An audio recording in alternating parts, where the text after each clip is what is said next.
उस जंगल के भीतर एक पुराना हिस्सा है जहां आज तक कोई लौट कर नहीं आया, पर सुना है वहां सोने की लकड़ी के पेड़ हैं।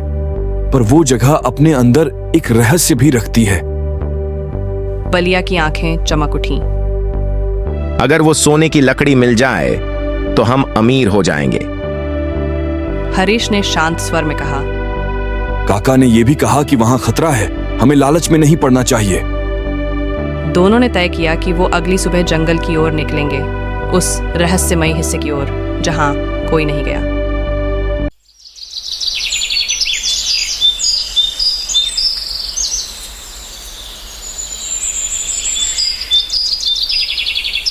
बहुत समय पहले सिक्किम के एक दुर्गम पहाड़ी क्षेत्र में एक घना जंगल फैला हुआ था। वो जंगल इतना विशाल और रहस्यमय था कि कोई भी व्यक्ति उसके अंत तक कभी नहीं पहुंच पाया था। लोग कहते थे कि वहां कुछ ऐसा छिपा है जिसे दुनिया की नज़र से दूर रखा गया है, एक रहस्य, एक वरदान या शायद एक श्राप है। इसी जंगल के किनारे एक छोटा सा गांव बसा था जिसका नाम था नीलग्राम।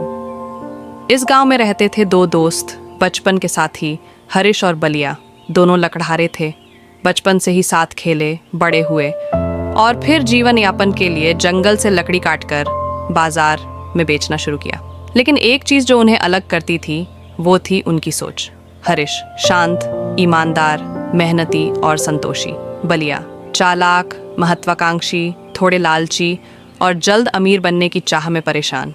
एक दिन गांव के बुजुर्ग काका ने दोनों को बुलाकर कहा, बच्चों, उस जंगल के भीतर एक पुराना हिस्सा है जहां आज तक कोई लौट कर नहीं आया, पर सुना है वहां सोने की लकड़ी के पेड़ हैं। पर वो जगह अपने अंदर एक रहस्य भी रखती है। बलिया की आंखें चमक उठीं। अगर वो सोने की लकड़ी मिल जाए तो हम अमीर हो जाएंगे। हरीश ने शांत स्वर में कहा। काका ने यह भी कहा कि वहां खतरा है, हमें लालच में नहीं पड़ना चाहिए। दोनों ने तय किया कि वो अगली सुबह जंगल की ओर निकलेंगे, उस रहस्यमयी हिस्से की ओर जहां कोई नहीं गया। अगली सुबह सूरज की पहली किरण के साथ दोनों अपने कुल्हाड़े, रस्सियाँ, खाना और पानी लेकर जंगल की ओर बढ़े। जैसे जैसे वो अंदर जाते गए, जंगल का रूप बदलता गया। हवा भारी होती गई, पक्षियों की आवाज़ें कम होने लगीं और पेड़ इतने घने हो गए कि सूरज की रोशनी ज़मीन तक नहीं पहुंच रही थी। हरीश बार बार रुकता, देखता, सुनता और बोलता, कुछ अजीब है इस रास्ते में। डर मत हरीश, दौलत यहीं छुपी है, बस थोड़ा और चल। 4 घंटे की यात्रा के बाद वो पहुंचे एक अजीब सी खुली जगह पर जहां एक बहुत बड़ा पेड़ खड़ा था। उसकी छाल सुनहरी थी और पत्तियां चांदी सी चमकती थीं। बलिया चिल्लाया, यही है वो पेड़। बलिया ने बिना समय गंवाए कुल्हाड़ी उठाई और पेड़ पर वार कर दिया। जैसे ही कुल्हाड़ी पेड़ से टकराई, एक तेज बिजली जैसी चमक फैली और एक भयानक गर्जना हुई। हरीश चिल्लाया, रुको, कुछ तो गड़बड़ है। पर अब देर हो चुकी थी। पेड़ से खून जैसा कोई तरल बहने लगा और पूरा जंगल गूंज उठा, एक रहस्यमयी आवाज से, तुमने उस पेड़ को छुआ जो जीवन और मृत्यु का रक्षक है। अब तुम्हारी परीक्षा शुरू होती है। अचानक जमीन हिली और दोनों घबरा गए। एक बूढ़ा आदमी उनके सामने आया। तुम लोग लालच में आए हो, अब तुम्हें 3 परीक्षाओं से गुजरना होगा, सच, त्याग और विश्वास की। जो पास होगा उसे असली वरदान मिलेगा, जो असफल होगा वो यहीं खो जाएगा हमेशा के लिए। हरीश डर गया लेकिन शांत रहा। बलिया के चेहरे पर हल्की मुस्कान थी। वरदान मुझे चाहिए। बूढ़ा आदमी मुस्कुराया। तो चलो, पहली परीक्षा शुरू होती है। दोनों को 2 अलग अलग जगह में ले जाया गया। हरीश को उसकी सारी जिंदगी के पल झलक रहे थे। उसने जहां झूठ बोला, जहां माफ किया, जहां गलती की, सब कुछ। वहीं बलिया के साथ भी ऐसा हुआ। लेकिन उसने जब अपने झूठ, धोखा और लालच देखे तो वो गुस्सा में आ गया। एक गुंधाती आवाज आए, जिसने सच्चाई को स्वीकार किया उसने सत्य को पाया, जिसने गुस्सा किया उसने अपनी आत्मा को झुठला दिया। हरीश पास हो गया, बलिया फेल, पर परीक्षाएं अभी बाकी थीं। दोनों को अगली चुनौती की ओर भेजा गया। एक और अंधेरे रास्ते पर, जहां एक त्याग की परीक्षा उनका इंतजार कर रही थी। हरीश सोच में था, क्या बलिया अब भी कुछ समझेगा? बलिया के मन में अभी वही लालच था, मुझे बस वरदान चाहिए, चाहे कुछ भी करना पड़े। और जंगल अब और ज्यादा रहस्यमय हो गया था। बूढ़ा संत फिर प्रकट होता है। अब दूसरी परीक्षा शुरू होती है, त्याग की परीक्षा। यहां तुम्हें अपने भीतर की स्वार्थ और मोह की जंजीरों को तोड़ना होगा। हरीश और बलिया को एक नए रास्ते पर भेजा गया। रास्ता संकरा और ऊबड़ खाबड़ था। चारों ओर सूखे पेड़, सन्नाटा और एक भारी सी हवा थी। कुछ ही देर में वे एक नदी के किनारे पहुंचे। पानी पारदर्शी था, लेकिन उसकी सतह पर रोशनी नाच रही थी। वहीं किनारे पर एक छोटा बच्चा बैठा था, भूखा, कांपता हुआ। हरीश तुरंत उसकी ओर भागा और बोला, तुम यहां अकेले क्या कर रहे हो? बच्चा कांपती आवाज में बोला, पानी पीने की कोशिश कर रहा हूँ, पर मेरे पास कोई बर्तन नहीं और भूख भी बहुत लगी है। हरीश ने अपने थैले से खाना और प्याला निकाला और बच्चे को दे दिया। बलिया थोड़ी दूरी पर खड़ा सब देख रहा था। उसके पास भी खाना था, लेकिन उसने उसे छुपा लिया। बच्चा खाना खाकर मुस्कुराया। उसकी आंखें चमकने लगीं। अचानक वो बच्चा गायब हो गया और वहां से आवाज आई, हरीश, तुमने त्याग किया, स्वार्थ नहीं दिखाया, तुम दूसरी परीक्षा में भी पास हो गए। बलिया, तुमने सिर्फ देखा पर कुछ दिया नहीं। बलिया गुस्से में बोला, मैं किसी को अपना खाना क्यों दूं? मुझे खुद इसकी जरूरत है। शांत स्वर में आवाज आई, यही परीक्षा थी। जो देने में झिझकता है वो पाने के योग्य नहीं होता। अब सिर्फ एक आखिरी परीक्षा बची थी। अगले दिन सुबह होते ही संत ने दोनों को एक आखिरी बार बुलाया।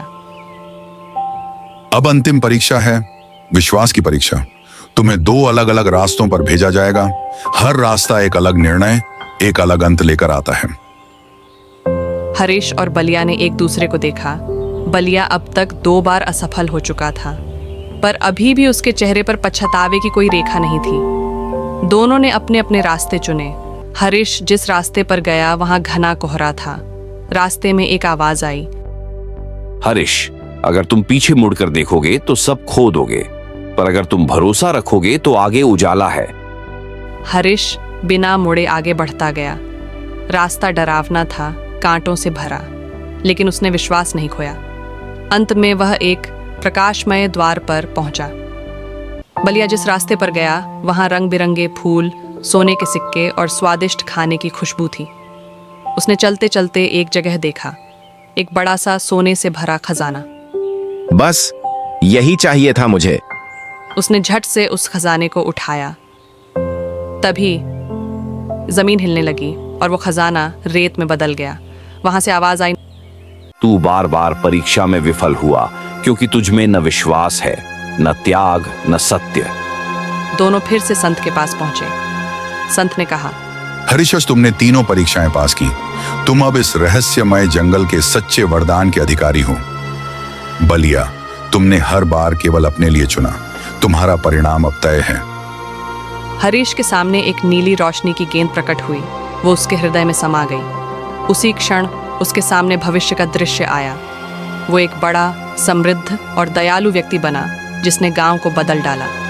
बलिया को एक दरवाजा दिखा, पर वो बाहर नहीं जाता था। संत बोले, तुम्हें खुद को बदलना होगा। जब तक तुम अपने भीतर की लालच नहीं छोड़ोगे, तुम इस जंगल से बाहर नहीं जा सकोगे। बलिया चीखने लगा, पर अब देर हो चुकी थी। हरीश वापस गांव पहुंचा। लोग उसे पहचान नहीं पाए। वो शांत, आत्मविश्वासी और तेजस्वी लग रहा था। उसने गांव में एक विद्यालय, सहायता केंद्र और पेड़ बचाने का अभियान शुरू किया। लोग पूछते, हरीश, ये परिवर्तन कैसे हुआ? वो सिर्फ मुस्कुराकर कहता, कभी कभी जंगल हमें वो सिखा देता है जो जीवन कभी नहीं सिखा पाता। हरीश गांव लौट चुका था, पर बलिया अब भी उस जंगल में था, भटकता हुआ, हताश, गुस्से से भरा। रातें लंबी होती जा रही थीं। जंगल अब उसके साथ बोलता नहीं था। वो पेड़ जो कभी हरे थे अब सूख चुके थे। पक्षियों की चहचहाहट अब गूंजती नहीं थी। बलिया ने एक दिन चीख कर कहा, मुझे यहां से निकलना है। क्या कोई है जो मेरी सुने? अचानक एक आवाज आई, तू अब इस जंगल का हिस्सा बन चुका है। एक आत्मा जो खुद से भागती है वो जंगल से भाग नहीं सकती। बलिया डर गया, पर जानना चाहता था आखिर ये जंगल है क्या। गांव में हरीश की प्रतिष्ठा दिन ब दिन बढ़ती जा रही थी, लेकिन उसके मन में एक बेचैनी थी।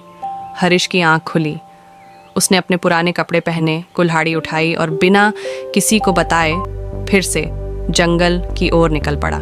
हरीश को जंगल में एक अजीब शांति महसूस हो रही थी, जैसे कोई उसकी राह देख रहा हो।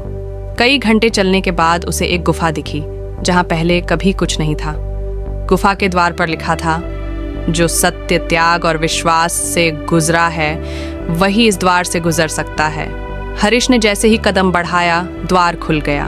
अंदर एक प्राचीन मंदिर था, बहुत पुराना, पत्थरों में लिपटा हुआ और हवा में एक गूढ़ मंत्र बह रहा था। वहां एक पांडुलिपि रखी थी। जंगल का रहस्य ये नहीं कि यह कौन सा स्थान है, बल्कि ये कि यह किसके भीतर है। हरीश अब समझ चुका था, जंगल एक आध्यात्मिक परीक्षा थी। बलिया अब लगभग पागल हो चुका था। वो खाने को ढूंढता, पेड़ों से लड़ता, खुद से बातें करता। तभी एक दिन एक आवाज आई। उसने देखा, हरीश उसके सामने खड़ा था। तू फिर से यहाँ क्यों आया?